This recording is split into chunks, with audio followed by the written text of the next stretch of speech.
Welcome back to Steel Horse. You know, this is an exciting time of the year.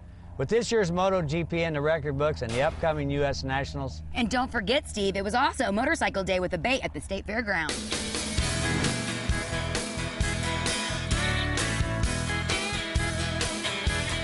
We're covering a different kind of event today. We're at Motorcycle Day at the fair. What do you think? I think this is great. We got stunt bikes, we got bike shows, we got the bikes lined up on Meridian Street. It's a pretty cool event. Let's have some fun. I think that's a good idea.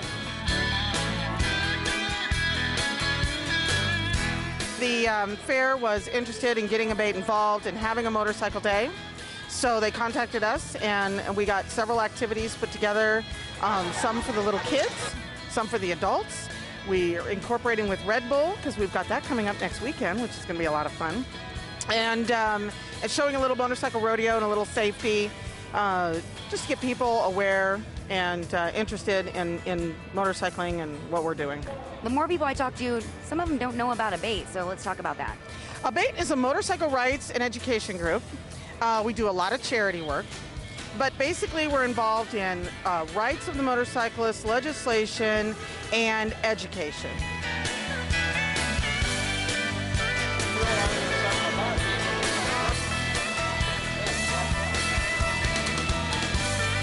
What's your favorite thing? I like it when the pigs race. You're supposed to say motorcycle. Say motorcycle. Motorcycles. Okay, then the pigs are second, right? Pigs race? Yeah. Do they have people riding them? No, they just have numbers on them, and you know, they eat Oreo cookies and go back in. What do you think of Motorcycle Day at the fair? It's great down here. We just got done watching the stunt show down there. Get ready for the rodeo at 6:30. So it's good to come to. We rode down, of course. Sherry, what do you think of this Motorcycle Day at the fair?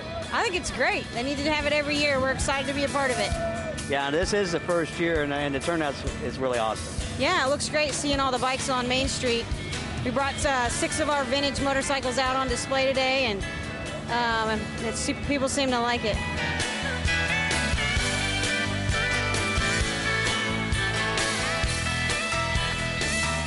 A lot of nice bikes and a lot of good people out here.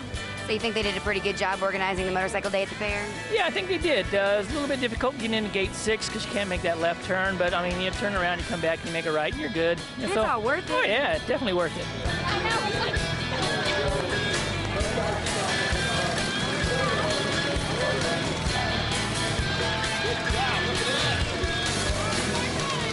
So what was it like running into the wall out there?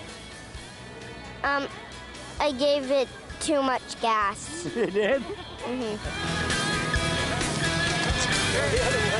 You know, funnel cakes, corn on the cob, pork chops, and applesauce. And now bikes at the fair? Couldn't get any better than that. I'm sure that's going to be a big, big deal in the years to come.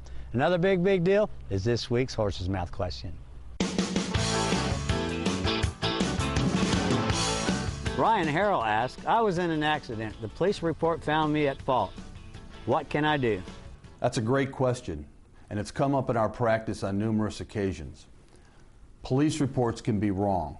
Do not accept the police report as the facts of the case. Unfortunately, after an accident, the motorcycle driver never gets to tell his side of the story. Why?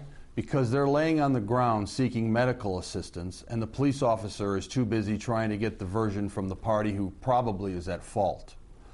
Our office has handled numerous cases where the police report was against our client, yet we were successful in obtaining monetary compensation on their behalf. Here's what to do. Call a family member or friend to get to the accident scene as soon as possible to give your version of the story. Give your version of the story to the police officer the next day if necessary, or even the next week if that's the first time you can do it. Number 2, secure any witnesses that might be at the scene, whether they're eyewitnesses, after-the-fact witnesses, or persons who might be working at a local business. Their version of the story may be critical to your case. Ride safe and remember, you heard it here first, straight from the horse's mouth. Thanks, Mark. You know, if the Mac Tools U.S. Nationals at O'Reilly Raceway Park isn't exciting enough for you, well, here's some more choices on this, the first installment of the Southside Harley-Davidson calendar.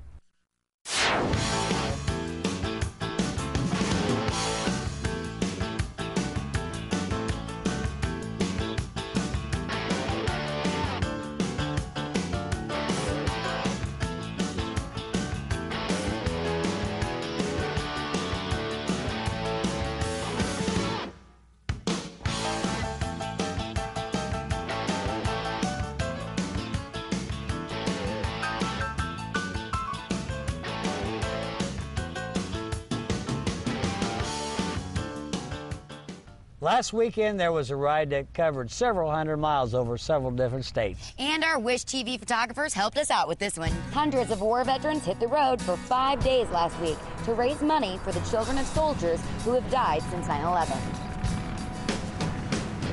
Well, what we're doing is kicking off the American Legion's annual Legacy Run. This is a group of motorcycles. It's our Legion Riders, which is a motorcycle association that was formed from veterans. They have taken on the project of supporting our Legacy Foundation Scholarship, which is a scholarship that goes to the children of those folks that have been killed in the military since 9/11. There's a measure of camaraderie here.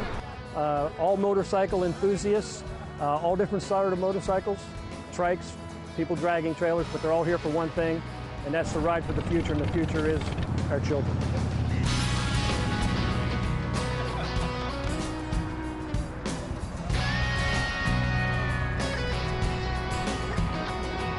It's amazing, the general public, often when we stop for gas or stop for food, they come up and ask what we're doing, and we explain it, and most of them will reach in their back pocket, pull their wallet out, and contribute to the cause. Last year we had a goal of $300,000, and they raised nearly $400,000. This year the goal is $400,000, and frankly we're hoping for $500,000 to come into the scholarship fund.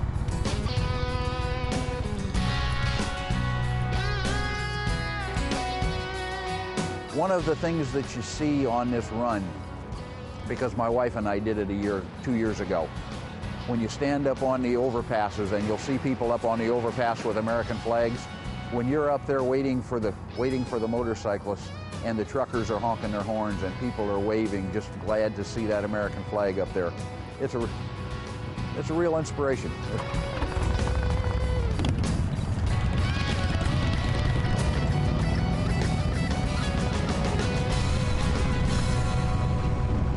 Now, just because you can handle a bigger bike doesn't mean that's the right one for you. Now here's Jim to give us some guidelines on finding that bike that fits. Hello everybody, this week we're going to purchase a motorcycle. It's really a fun and exciting time. A couple things to remember though, new and big is not necessarily better or safer. The most important thing is the fit of the motorcycle. I'm going to bring in one of my fellow MSF instructors, Teresa, to help me out. One of the first things you do when you pick a motorcycle is go ahead and mount it up and make sure your feet are flat on the ground. Remember, in the showroom, the floor is always flat. In the real world, the road is domed or sloped, so it's really important to have your feet flat on the ground. Next, take your handlebars, turn them all the way to the right. See if you can operate the clutch. See if you can operate the clutch well with no problems. Next, turn them all the way to the left, and then go ahead and apply your front brake lever. Make sure you don't have to reach to do that. Very important. After that, straighten your handlebars up. Go ahead and try the weight of the motorcycle. Move a little bit to the right, a little bit to the left. If the motorcycle is too heavy, that could be a factor, especially in the parking lot or in the garage when you're trying to move the motorcycle around. On your clutch, make sure that you can operate your clutch freely, especially for riders with a smaller hand. If the clutch is too stiff, it's going to be uncomfortable after you use it 5 or 6 times, so make sure you have a nice ease of clutch operation. Last but not least, make sure the motorcycle's comfortable. If it's not comfortable, you're not going to want to ride it. I recommend to my students to buy a motorcycle 750 cc's or less when they're just starting out, and also to buy used because it's less expensive. The more you ride the motorcycle, the more experience you'll gain. The more experience you'll gain, the safer you'll become. And in the end, that's what you want. Until next week, I'll see you on the road.